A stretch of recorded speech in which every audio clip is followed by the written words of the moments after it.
What's up, dudes? We're getting ready for week 17 of Sons of Han NASCAR 2022. Took a little brief hiatus on the videos, so we're going to do a quick recap of week 16. We'll do an update on the league. We're going to do a preview of week 17 because we are back, baby. But first, this video is sponsored by Yeehaw Brewing Company in Nashville, Tennessee, keeping with the theme of Music City because that's where the race is going to be this weekend. Very exciting city, very exciting track, so stick with the theme. Pick up some Yeehaw beers right out of Nashville, Tennessee to watch the race with. All right, let's do a quick recap of week 16 at Sonoma. Road course, excellent course. They changed it a little bit. They modified the track. There used to be more turns. There was more of an infield, but they stuck to the traditional old Sonoma track, which is new to most of us anyway. Excellent race, good road course race. Stage 1 goes to Kyle Larson. Stage 2 goes to Joey Logano. And Stage 3, and his first win of the year, goes to Daniel Suarez. So rounding out Trackhouse Racing, picking up wins. The only two members on that team are Daniel Suarez and Ross Chastain. So they're both locked into the playoffs. Team Trackhouse has been on the move all year, pun intended, and they will be racing for a championship in the playoffs. Daniel Suarez with his first win of the year. Ross Chastain already has 2, so they're going to be exciting to watch going into the playoffs. Just a quick thing, I got a couple texts during the race at Sonoma. Things to keep an eye on, just like a word of advice, is that guys that are locked into the playoffs technically will go for stage points over positioning at the next stage, because when you're locked into the playoffs, stage points carry over with you into the playoffs. So those are more important for guys that already have wins.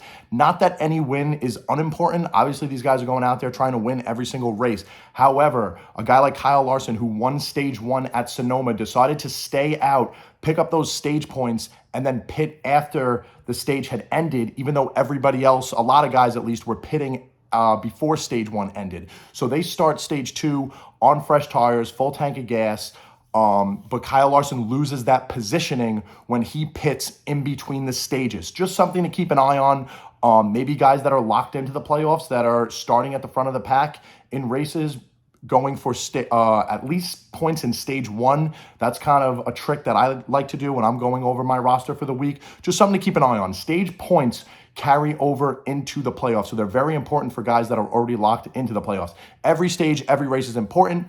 Just something to keep an eye on. Let's do a quick update on the league. Steve in first place with Gaytona 38. Tom in second place with Sly 1. TJ in third with Bobby La Bubble Potty. Bobby in fourth with Day After. And Bobby Miller in fifth with Bobby Ricky. John still has the high points week, 258 at Bristol Dirt. 258 points is the single high point week to beat. That's a $100 payout, basically a free league. So that title is John's right now, but we still got a handful of races left, so we'll keep an eye on it, and we're going to keep gunning for it. All right, week 17. So this week included, guys, we have 11 races left. So keep an eye on your starts. Keep an eye on guys that you maybe want to save to the end. Now's the time where you want to start doing research. Guys that are good on certain types of tracks, road courses, short tracks, whatever. Maybe you want to save those uses till they hit those tracks. I know I have a couple guys where I only have a handful of uses left. So now's the time to start making those smart decisions and taking a look at the schedule, predicting when you're going to start who, when, and where.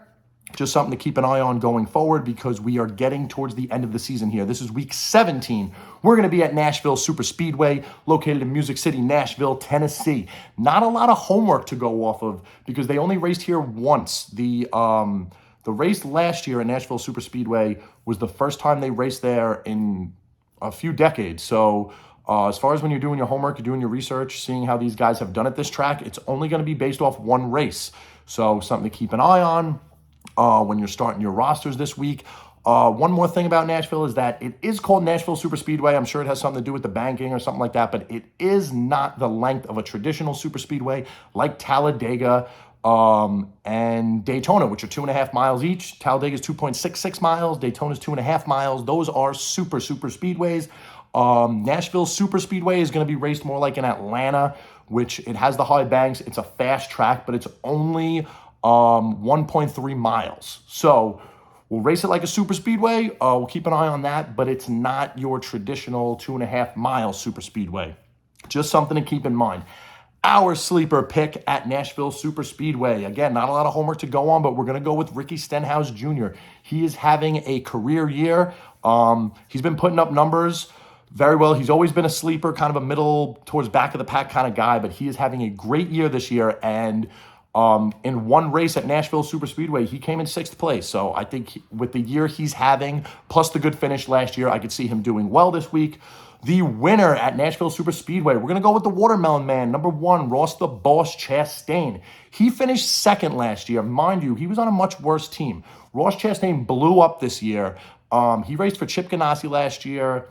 It was just a different team, different car, different manufacturer, and he was not that good last year, but did pick up a 2nd place finish at Nashville Super Speedway. Fast forward to now, he is on one of the best teams this season. He's already got himself 2 wins. He is in competition to win every single race, every single week. So times that by the fact that he finished there with a different team in 2nd place last year, he's going to be our pick to win. I see him continuing that trend of just being really good this year. He's figured out that next-gen car, and I think that's going to carry on forward into Nashville Super Speedway. Start your guys. Make your picks. Any questions, reach out to me. Good luck, everybody. Boogity, boogity, boogity. Let's go racing, boys.